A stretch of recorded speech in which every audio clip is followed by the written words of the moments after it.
Nursing with Akshat YouTube channel पर आपका बहुत बहुत स्वागत और अभिनंदन। मेरे पास कई विद्यार्थियों के कॉल आ रहे थे कि मेंटल हेल्थ नर्सिंग में डिजीज़ पोर्शन जो है उनके मतलब कई डिजीज़ पोर्शन है, तो क्या क्या हम इनके इटियोलॉजी लिख सकते हैं, कॉमन इटियोलॉजी, क्या कॉमन डायग्नोसिस हो सकते हैं, साइन और सिम्टम और मैनेजमेंट हो सकते हैं। ठीक है, प्रत्येक विद्यार्थी को ये जानना ज़रूरी है यहाँ पर, और सभी विद्यार्थियों के लिए महत्वपूर्ण वीडियो होने वाला है। चलिए स्टार्ट करते हैं।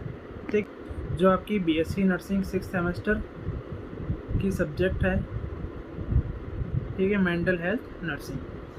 तो अगर मैं बात करूं यहाँ पर कॉमन इटियोलॉजी की, तो कॉमन इटियोलॉजी क्या क्या हो सकता है, जैसे कि कॉमन जेनेटिक फैक्टर हो सकता है, न्यूरोकेमिकल इम्बैलेंस, जैसे कि आपके जो न्यूरो ट्रांसमीटर होते हैं, ये सेरोटोनिन और ये डोपामिन क्या है, आपके न्यूरो ट्रांसमीटर है, ट्रांसमीटर। ठीक है, ब्रेन इंजरी की वजह से, न्यूरोलॉजिकल डिसऑर्डर की वजह से हो सकता है, brain injury, head injury, tumour, ठीक है, इनकी वजह से हो सकता है। कोई स्ट्रेसफुल लाइफ इवेंट हो गया जैसे कि लॉस एंड ट्रॉमा, उसकी वजह से रिस्क हो सकती है। सब्सटेंस यूज, आप जैसे कोई अल्कोहल लेते हैं, ड्रग लेते हैं। पर्सनैलिटी ट्रेड्स हो सकता है, पर्सनैलिटी मतलब पर्सनैलिटी डिसऑर्डर ट्रेड्स की बात कर रहे हैं यहाँ पर। सोशल एनवायरनमेंट हो सकता है, सोशल एनवायरनमेंट की वजह से भी डिजीज़ हो सकती है।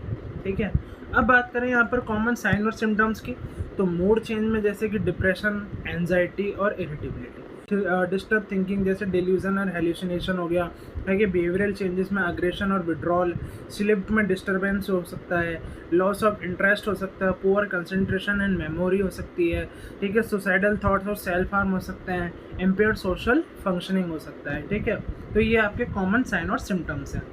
बात करूँ मैं यहाँ पर कॉमन डायग्नोस्टिक इवेल्युएशन की, ठीक है, तो कॉमन डायग्नोस्टिक इवेल्युएशन में जैसे कि आप क्या कर सकते हो, मेंटल स्टेटस एग्जामिनेशन, आप पेशेंट की हिस्ट्री ले सकते हो, उसका फिजिकल और न्यूरोलॉजिकल एग्जामिनेशन करें, ठीक है, उसके आईक्यू टेस्ट करें, कितना आईक्यू टेस्ट है, मतलब ये आईक्यू टेस्ट आपका साइकोलॉजिकल टेस्ट के अंदर आता है। ठीक है, लैब टेस्ट करें to rule out organic causes, ठीक है, ऑर्गेनिक कॉजेज के लिए करें।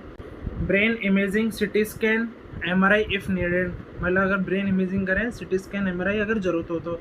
और सबसे मेन डायग्नोस्टिक क्राइटेरिया होता है DSM-5 और ICD-10 के अकॉर्डिंग। ठीक है, तो ये आपके कॉमन डायग्नोस्टिक इवेल्युएशन है जो आप हर मतलब डिजीज़ पोर्शन में लिख सकते हैं।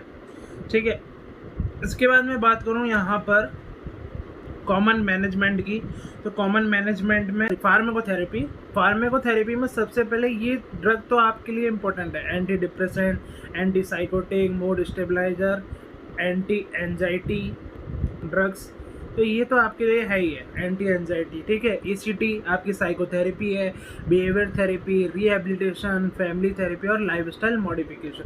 तो ये जो कॉमन मैनेजमेंट है ये तो आपको लिखने ही लिखने हैं। इसके बाद में बात करूँ कॉमन नर्सिंग डायग्नोसिस की, तो सबसे सीधी सी बात है कि पेशेंट को एंजाइटी है। ठीक है, पेशेंट को क्या है, एंजाइटी है, anxiety related to disease condition है, डिस्टर्ब थॉट प्रोसेस है, अब खुद को हार्म पहुंचाने की रिस्क बढ़ सकती है, सोशल आइसोलेशन हो सकता है। ठीक है, social isolation related to social environment, ऐसे भी हो सकता है। ठीक है, और सुसाइडल थॉट्स भी आ सकते हैं। ठीक है, स्लीप पैटर्न डिस्टर्ब है, इम्पेयर्ड कम्युनिकेशन नहीं कर पा रहा है। ठीक है, इनफेक्टिव कॉपिंग है, और लो एस्टीम सेल्फ है, लो सेल्फ एस्टीम मतलब सेल्फ रेस्पेक्ट। ठीक है, सेल्फ रेस्पेक्ट, तो लो ऑफ सेल्फ एस्टीम। तो ये आप कॉमन नर्सिंग डायग्नोसिस हर में लिख सकते हैं। बात करूँ मैं नर्सिंग के रोल्स की, तो क्या क्या रोल्स हो सकते हैं, कॉमन रोल्स। तो कॉमन रोल्स में सबसे पहले बात करें अपन असेसमेंट ऑफ पेशेंट कंडीशन, यानी पेशेंट की कंडीशन को आप असेसमेंट करें। नर्स पेशेंट थेरेपेटिक रिलेशनशिप होना चाहिए। ठीक है, थेरेपेटिक रिलेशन होना चाहिए। Administration medication and monitor side effect, अगर हम मेडिकेशन एडमिनिस्ट्रेशन कर रहे हैं तो उसके साइड इफेक्ट को मॉनिटर करें। ठीक है, इमोशनल और साइकोलॉजिकल सपोर्ट, पेशेंट को इमोशनल और साइकोलॉजिकल सपोर्ट दें। ठीक है, health education to family and patient, मतलब पेशेंट को हेल्थ एजुकेशन दें और पेशेंट के साथ साथ उसकी फैमिली को भी हेल्थ एजुकेशन प्रोवाइड करें ताकि वो पेशेंट कोई देखभाल अच्छे से कर सकें। क्राइसिस इंटरवेंशन कर सकें। ठीक है, इसके बाद मैं बात करूँ यहाँ पर कॉमन रेस्पॉन्सिबिलिटीज़, तो ये तो था रोल ऑफ रोल्स, और बात करूँ रेस्पॉन्सिबिलिटी, तो रेस्पॉन्सिबिलिटी क्या क्या हो सकती है यहाँ पर। ठीक है, रेस्पॉन्सिबिलिटी की मैं यहाँ पर बात करूँ तो सबसे पहले पेशेंट की सेफ्टी को इंश्योर करें, उसकी कॉन्फिडेंशियलिटी को मेंटेन करें, डॉक्यूमेंटेशन करें, है ना, डॉक्टर ऑर्डर को फॉलो करें, जो पेशेंट के बिहेवियर चेंजेस आ रहे हैं उनको ऑब्जर्व करें, है ना, हाइजीन ऑफ सेल्फ केयर के बारे में प्रमोट करें, जो भी कॉम्प्लिकेशन आ रहे हैं उस कॉम्प्लिकेशन को मेंटेन करें, और सबसे लास्ट पेशेंट को थेरेपेटिक एनवायरनमेंट प्रोवाइड करें। ठीक है, इसके बाद मैं बात करूं यहाँ पर, ठीक है, अब बात करते हैं जैसे क्राइसिस इंटरवेंशन है। तो क्राइसिस इंटरवेंशन का मतलब होता है, क्राइसिस का क्या मतलब होता है कि ऐसी सिचुएशन जहाँ पर्सन इमोशनली हो, क्या हो, एक तो इमोशनली, ठीक है, इमोशनली हो, ठीक है, मेंटली इल हो, मेंटल इल, और स्ट्रेस जैसी कंडीशन में हो। कौन सी? स्ट्रेस। तो ये तीनों कंडीशन में पेशेंट अपनी नॉर्मल एक्टिविटी ना कर पाए, यानी नॉर्मल तरीके से अपनी प्रॉब्लम को हैंडल ना कर पाए, तो उसे बोलते हैं क्राइसिस। क्या बोलते हैं? क्राइसिस। ठीक है, यानी क्राइसिस एनवायरनमेंट वो एनवायरनमेंट होता है जो पर्सन को क्राइसिस में डाल दे या क्राइसिस चल रहा हो। जैसे कि आपको एग्जांपल दो, किसी अपने की डेथ, मतलब उसके फैमिली के अंदर किसी की डेथ हो गई, फैमिली की डेथ, तो ये क्राइसिस हो गया। अब उससे क्या होगा? मेंटली इल हो जाएगा, ठीक है, मेंटली इल, स्ट्रेस बढ़ जाएगा, तो ये होता है क्राइसिस। ठीक है, बात करें अपन और एग्जांपल की बात करूं, एक्सीडेंट हो गया, कोई जॉब लॉस हो गई, है ना, कोई नेचुरल डिजास्टर हो गया, तो उसमें जो क्राइसिस हो गया, ठीक है, तो उसको बोलते हैं क्राइसिस इंटरवेंशन।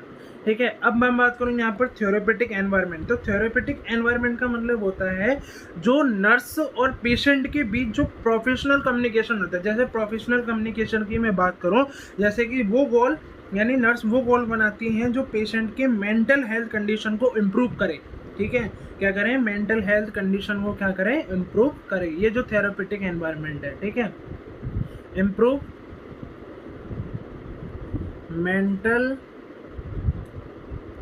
मेंटल हेल्थ,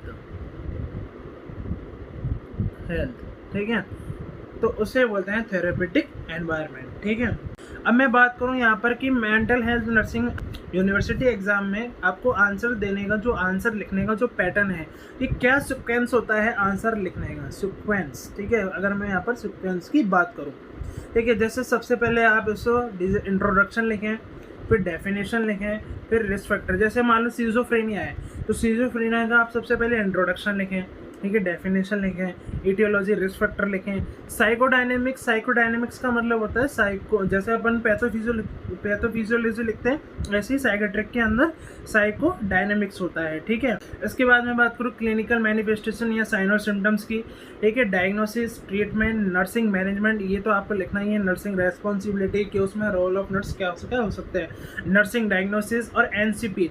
अब ये जो नर्सिंग मैनेजमेंट डायग्नोसिस है, देखो नर्सिंग मैनेजमेंट आपको कैसे लिखना है मैं आपको बताऊं। नर्सिंग मैनेजमेंट लिखा जाता है जैसे कि सबसे पहले प्रायोरिटी वाइज नर्सिंग डायग्नोसिस, फिर उसके नीचे उसका गोल, और फिर उसके 5 इंटरवेंशन। कितने? 5 इंटरवेंशन लिखने होते हैं। ठीक है, क्या लिखने होते हैं? नर्सिंग मैनेजमेंट के अंदर आपको 5 तो नर्सिंग डायग्नोसिस, ठीक है, तो उस जैसे मान लो ईच डायग्नोसिस के नीचे उसका गोल, और उसके नीचे उसका 5 इंटरवेंशन।